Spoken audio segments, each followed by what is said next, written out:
안녕하셨습니까? 오늘은 폐와 건강에 대해서 살펴보고자 원합니다. 요즘처럼 코로나19이 이렇게 확산되면서 집에서 쉬거나 집에서 재택근무하는 사람들이 대단히 많아졌습니다. 그래서 집에서 지내는 동안에 활동에 제약을 받고 또 활동량도 적어지기 때문에 좀 체지방과 허리 둘레가 늘고 근육량은 줄었으며 폐와 심장의 기능이 약해졌다는 그런 연구 보고가 있습니다. 그러니까 다른 말로 말해서 몸의 활동량과 운동량이 적당하면은 심장과 폐의 기능이 강화된다는 것이죠. 그러니까 어쨌든 참 이럴 때일수록 참 집에서 걷기도 많이 하시고 그리고 체조도 하시고 그리고 뭐 스트레치 같은 운동도 하시면서 운동에 애써서 활동함으로써 폐의 건강에 참 도움이 되도록 해야 되겠습니다. 한의학에서는 폐가 약해지면 기가 약해진다고 합니다. 기는 생명의 근원이라고 보는데요. 생명의 기운이 약해지는데 폐가 하는 일은 기를 생산하고 또 기를 저장하는 것이 폐의 역할이죠. 그래서 만약에 폐가 약해져서 기를 충분히 생산하지 못한다면 역시 활력이 떨어지고 피로감에 시달리게 되는 것입니다. 이제 폐에 대해서 간단히 한번 살펴보겠습니다. 폐는 갈비뼈에 의해서 보호를 받고요. 몸에 폐가 두 개가 있지 않습니까? 왼쪽에 있는 것은 폐의 옆이 두 개, 오른쪽에 있는 건 폐의 옆이 세 개입니다. 그러니까 오른쪽의 폐가 왼쪽의 폐보다 약간 더 크다는 것을 이제 아시면 되겠습니다. 하여튼 코나 입을 통해서 몸속으로 들어온 공기는 후두와 기관지를 통해서 양쪽 폐로 들어가고 가지처럼 수없이 퍼져 있는 기관지의 끝에 폐포에 머물게 됩니다. 그러니까 공기는 폐포에 들어가서 산소를 흡수하고 이산화탄소를 배출하는 것이죠. 몸에 있는 폐포의 숫자는 3억에서 5억 개 정도라고 합니다. 그러니까 우리 몸 안에는 엄청난 수의 폐포가 있어서 우리의 호흡을 주관하게 되는 것입니다. 폐포의 상태는 약간 따스한 습기가 촉촉하게 젖어 있는 상태가 좋고요. 건조해서는 안 됩니다. 어쨌든 폐는 손상되기 쉬운 장기입니다. 이동 물질이 만약에 폐로 들어가면은 비록 적은 양일지라도 광범위하게 피해를 주게 됩니다. 그러니까 저희들은 자동차의 배기가스, 담배 연기 같은 것을 조심해야 되겠습니다. 폐는 굉장히 손상되기 쉬운 장기이기 때문에 저희들은 잘 폐의 건강에 대해서 유의해야 되겠습니다. 폐는 질병이 몇 가지가 있는데 그 중에서 이제 간단하게 몇 가지만 살펴보겠습니다. 천식과 만성 폐쇄성 질환, 그리고 폐기종, 폐렴, 폐암 이런 것이 되겠습니다. 만성 기침과 그리고 호흡곤란을 유발하는 만성 폐쇄성 질환은 60세 이상의 환자가 전체 환자의 80%를 넘는다고 하고요. 그리고 세균과 바이러스에 의해서 전염되는 폐렴 같은 것은 60세 이상의 환자가 전체 환자의 70% 이상을 넘는다고 하니까 폐 질환은 나이가 들어갈수록 심해진다는 사실을 알아야 되겠습니다. 나이가 들어갈수록 폐의 질병으로부터 고통을 많이 받게 되는 것이죠. 폐렴은 바이러스나 세균이 호흡기를 통해서 면역력이 약해진 그런 몸으로 들어와서 심각한 질병을 초래하게 됩니다.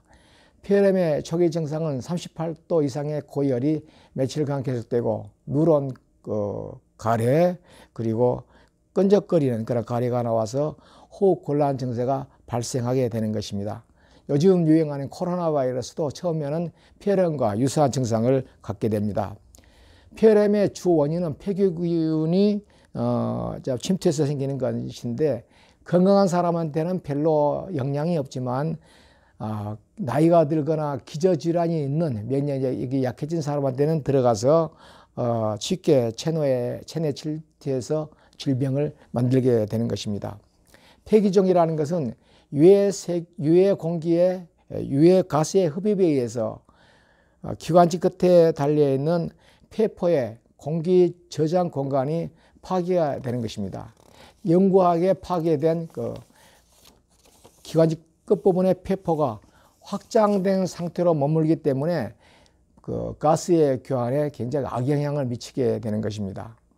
천식이란 것은 알레르기 반응을 일으키는 백혈구가 늘어나면서 체내에 염증이 일어나서 기관지 점막이 붓고 통로가 좁아져서 호흡이 곤란해지는 병이 천식이라고 하겠습니다. 그래서 진먼지, 진드기, 꽃가루, 곰팡이, 그리고 동물 털 같은 그런 알레르기 유발 물질을 철저하게 그렇게 차단을 하는 게 중요하겠습니다. 요즘 보면은 이제 카펫보다는 마루를 많이 깔거든요. 대단히 그 알레르기를 막는데 좋은 것이 되겠습니다. 네, 폐는 한번 망가지면 다시 회복되기 어려운 장기가 되겠습니다. 그러니까 건강할 때 지키는 것이 무엇보다도 중요합니다. 폐는 말랑말랑하면서 탄력성이 있어야 공기를 머금기 좋고 몸 안 곳곳에 산소를 보낼 수가 있는 것입니다. 하지만 폐가 손상이 되면 염증이 생깁니다. 염증이 생기면 폐가 딱딱해지고 굳어지게 되거든요. 폐가 딱딱하고 굳어지게 되면 충분한 공기를 마실 수가 없어서 문제가 생기게 됩니다. 폐질환으로 호흡이 불안정해지면 산소 공급에 문제가 생기고 몸이 에너지를 만들지 못하게 됩니다. 그래서 폐 건강이 나빠지면 계단을 오르는데도 힘이 들고 삶의 전반적인 활동에서 크게 제약을 받게 됩니다. 전반적인 신체적인 능력이 떨어지게 되는 것이죠. 그리고 고령의 시기에 발생되는 폐 질환은 생명과도 직결이 됩니다. 따라서 호흡기 질환을 대비하기 위해서는 청장년, 중장년의 시기에 돌보는 게 아주 좋습니다. 55세가 되면 폐 조직은 탄력성을 잃어가기 시작합니다. 한번 폐 조직이 탄력성을 잃게 되면 들어마신 공기 산소를 원활하게 혈액으로 보내지를 못하게 됩니다. 다른 말로 말해서 이제 이 현상이 노화 현상 중에서 하나가 되는 것입니다. 탄력성을 잃어버린 폐 조직, 이것이 중요한 노화 현상의 하나라고 보면 되겠습니다. 그래서 저희들은 폐를 건강하게 지켜야만 합니다. 우리 몸의 모든 장부는 하나만 따로 떼어서 생각해서는 안 됩니다. 모든 장부는 다 연결되어 있어서 하나가 좋아지면 다른 장기들도 영향을 받고 좋아지게 됩니다. 특별히 폐가 나빠지면 대장이 나빠지고 대장이 나빠지면 폐도 나빠지게 됩니다. 폐도 대장도 열이 나면 안 되지만 차가워도 안 됩니다. 대장에 열이 생기면 변비가 생기지만 폐에 열이 생겨도 변비가 생기게 됩니다. 하여튼 폐나 대장도 따뜻할 때 기능을 잘 발휘하게 됩니다. 폐와 피부의 관계도 그렇습니다. 서로 영향을 미칩니다. 폐의 기능이 약해지면 피부는 수분을 잃게 되고 거칠어지고 메마르게 됩니다. 반대로 폐가 건강해지면 피부도 역시 건강해지고 촉촉한 수분에 젖게 됩니다. 그러니까 피부의 상태는 폐의 상태를 잘 말해주는 것이 되겠습니다. 이 외에도 폐의 기능 저하가 다양한 병의 원인이 될 수가 있습니다. 그러면 폐의 건강을 위해서 저희들은 무엇을 해야 될까요? 첫 번째는 아까 말씀드린 대로 적당한 운동과 활동을 해야만 합니다. 저희들이 활동을 멈추고 운동량이 줄게 되면 폐의 기능도 떨어지기 때문에 적당한 운동을 꾸준하게 해야만 합니다. 두 번째, 우리는 실내 공기를 오염시키는 물질들을 차단해야 됩니다. 실외뿐만 아니라 실내에서도 공기 오염에 쉽게 노출될 수가 있는데, 즉 건축 자재의 화학 성분, 그리고 방향제, 그리고 환기 시스템의 불량, 곰팡이들은 실내 공기질을 떨어뜨릴 수가 있습니다. 그래서 실내 환기 시스템을 확인하고 그리고 카펫 등을 정기적으로 청소하고 곰팡이가 있는지 없는지도 잘 체크해 하면서 우리는 그 실내 환경을 깨끗하게 유지해야만 합니다. 실내 공기 순환을 잘 시켜야만 됩니다. 만약에 공기 순환이 안 되는 데서 밀폐된 공간에서 잠을 자게 되면 물론 폐도 좀 악영향을 받지만은 우리의 피도 끈적끈적해지게 되는 것을 분명히 확인할 수가 있습니다. 세 번째는 대기 오염은 폐 건강에 크게 영향을 미치게 됩니다. 세계보건기구의 통계에 따르면 전 세계적으로 대기 오염으로 죽는 사람이 1년에 600만 명이 넘는다고 합니다. 전문가에 의하면은 우리가 사는 지역 LA에서도 한 해 그 공기의 오염으로 죽는 숫자가 2,000명이 넘는다고 합니다. 대단히 공기의 오염은 우리의 생명과도 직결되는 중요한 문제가 되겠습니다.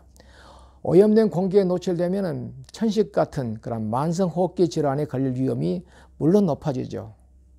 그래서 세계적으로 장수 노인들이 많은 곳은 모두가 공기청정 지역입니다. 깨끗한 공기가 건강한 삶의 원인이라고 우리는 알아야 됩니다. 깨끗한 공기는 폐에 가장 좋은 보약이라고 생각하시면 되겠습니다. 네 번째, 폐를 보호하려면 입으로 숨을 쉬는 것을 피해야 됩니다. 입으로 호흡을 하게 되면 호흡기관이 공기와 습도를 조절하지를 못해서 기관지 앞에는 항상 차갑게 되고 또 메마른 환경에 노출되어서 건조하게 됩니다. 그래서 박테리아와 그런 유해물질에 대해서 우리 폐는 무방비 상태가 되는 것이죠. 그러니까 입으로 호흡을 하게 되면 면역력도 뚝 떨어지게 됩니다. 그리고 입으로 호흡을 하게 되면 코로 호흡하는 것보다 들이마시는 공기가 20%가 적어지게 됩니다. 물론 저희들이 의식이 있을 때는 입을 다물고 코로 호흡하지만 우리가 자는 동안에는 무의식적으로 입을 열고 입으로 호흡하게 되는 경우가 많습니다. 그렇게 되면 자고 일어났을 때 입안이 건조해지고 목이 칼칼해진 것을 느끼면서 폐가 건조해지는 것을 느끼게 됩니다. 하여튼 입으로 호흡을 하는 것, 특별히 잘 때 입으로 호흡하는 것을 저희들은 조심해야 되겠습니다. 그리고 마지막으로 기도와 폐를 튼튼하게 하기 위해서 비타민과 미네랄이 풍부한 과일과 야채를 잘 챙겨 먹어야 합니다. 폐 기능을 증진시키는데 아주 좋은 식품 2가지와 약초 2가지를 소개하려고 합니다. 첫 번째 양파입니다. 양파에는 항균, 항염, 그리고 항산화의 기능이 좋아서 폐 건강과 호흡을 개선하는데 전통적으로 사용해온 그러한 식품 중 하나입니다. 양파는 독소 제거에도 큰 도움을 주고 폐를 정화하는데 훌륭한 식품이 되겠습니다. 양파의 비타민과 무기질은 무엇보다도 면역계를 강화하는데 아주 좋은 역할을 하게 됩니다.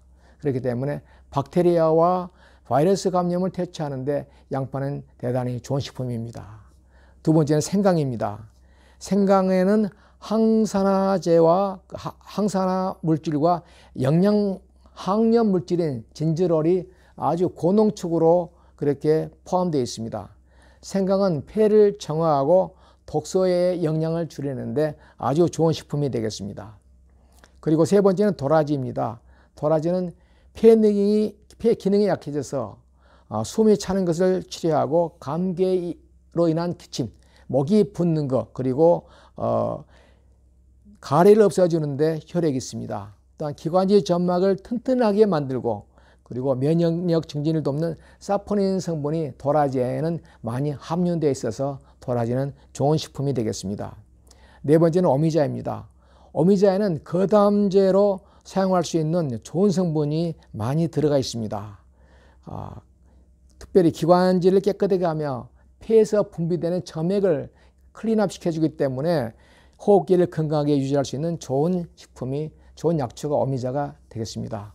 오늘도 간단하게 폐 건강에 대해서 이 정도로 마치겠습니다. 네, 여전히 건강하게 지내시기를 바랍니다. 감사합니다.